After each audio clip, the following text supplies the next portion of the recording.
Welcome to Not Today, Satan, where we have been examining over the last several days the greatest tactics that the devil uses in your life. And to be quite honest, most of us are completely unaware that the devil is even trying to do things in our lives. So today, I want to talk to you about the greatest area of pain that a lot of Christians suffer from, and that is when they are tempted, or I should say, when they give into temptation.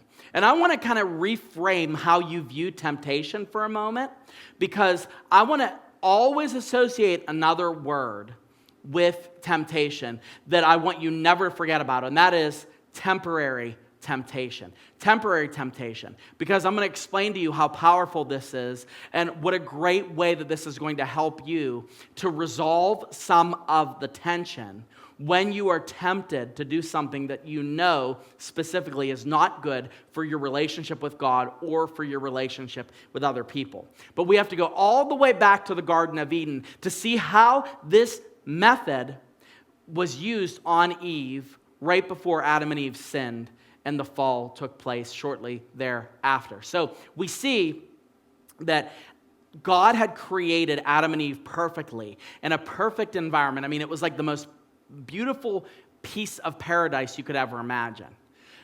But as soon as Adam and Eve were roaming about, living the life that God had called them to live, the devil appeared in the form of a serpent, and he tempted Eve to do the one thing that God told them that they were not permitted to do, and that was to eat of the tree of the knowledge of good and evil. So this conversation begins to take place between the devil in the form of a serpent and Eve, and this is one of the discussion points that happens in the midst of that discussion. The devil is trying to convince her to eat this fruit, and this is what he says. He says, you should eat the fruit. You know, really, I mean, you're not going to die. It's not going to be a big deal. We talked about that when we talked about deception. But he says this, God knows, here's the reason why, Eve. Here's the reason why God doesn't want you to eat of this fruit. He says, God knows that when you eat of it, your eyes are going to be opened. And you will be like God, knowing good and evil. Okay, now, I want you to really focus on this idea of you will be like God. Because essentially, God has given them everything that was His, that He created. He said, this is all yours. So what they are already used to is having access and free will to roam about, to name animals, to subdue the earth, to do whatever they wanted. But all of a sudden, what the devil does is he goes, yeah, but you know what? God kind of kept something back from you.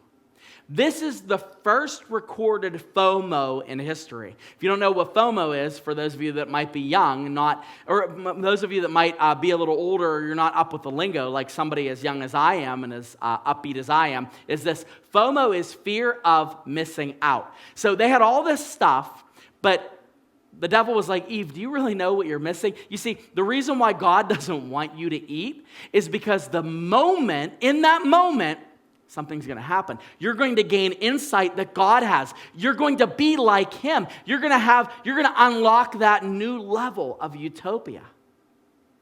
And she's persuaded by this idea. Temporary temptation. I call it temporary temptation because it happens in that moment. Of course we know that they are changed. Of course we know that they realize that they're naked. They realize that they're in sin. They start to have this horrible experience, and it wasn't an experience that they had before. So theoretically, the devil wasn't lying here. Yeah, you're going to get to experience something you've never experienced before, but it was way more than they had planned for. So this is temporary temptation. Now, I call it temporary temptation because all temptation is temporary, okay?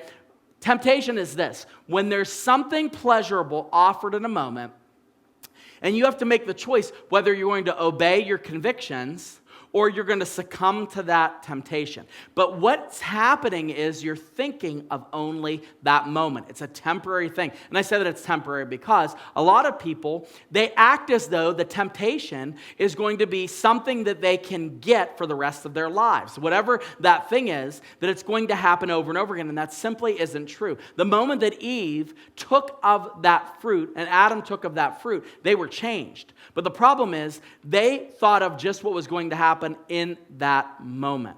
And they didn't think about the consequences that, quite honestly, you and I are still paying the price for. So, how do we get around temptation? How do we get around temptation? Like, what do we do? Because all of us struggle with temptation. Right now, you're struggling. You don't want to sleep with your boyfriend or girlfriend because you know that sex outside of marriage is not condoned in the Scripture. You want to get revenge on that person, but you know what it says in Romans about vengeance being the Lord's, and you're not supposed to do that.